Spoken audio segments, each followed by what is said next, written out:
Hi, I'm going to read this book to you by John Lithgow, and it's called Never Play Music Right Next to the Zoo.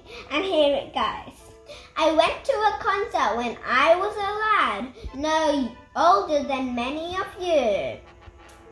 I sat with my sister, my mother, my dad at a bandshell right next to the zoo. The soft summer air was so balmy and sweet, and the program was running so long that I found myself falling asleep in my seat, despite all of the music and song. All at once, the conductor erupted with rage. A band of wild animals was storming on the stage. Oh, children, remember, whatever you may never play music right next to the zoo. They burst from their cages, each beast and each bird, desperate to play all the music they've heard.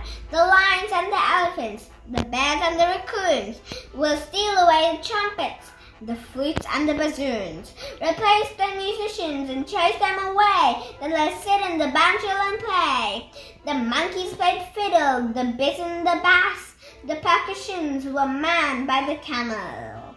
The yak played the sax until red in the face, a surprisingly musical mammal. The bonbo played oboe, the ferret the flute, the jackal attacked the bassoon. The hippo had chosen the tuba to choose by the light of the silvery moon. Siberian tigers, Mongolian goats, a superabundance of bestial notes. As the animal orchestra filled up the air with Chaco's confusion and clatter, the audience calmly continued to stare as if nothing was the matter. I trembled with terror, surprising a scream, while my parents just sat there enraptured. Oh, how I wished it was only a dream and the creatures all safely recaptured.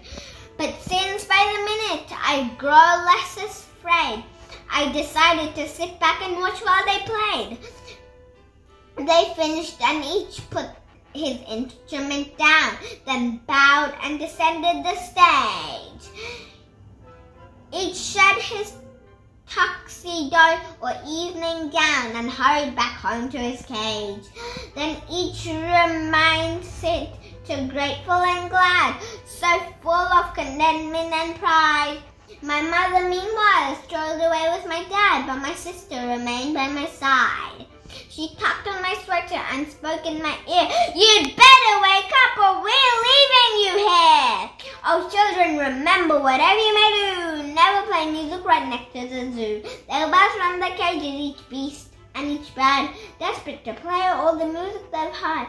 No, never play music right next to the zoo, and pay strict attention to rule number 2. Bear it is mind for the rest of your days. Don't fall asleep when an orchestra plays.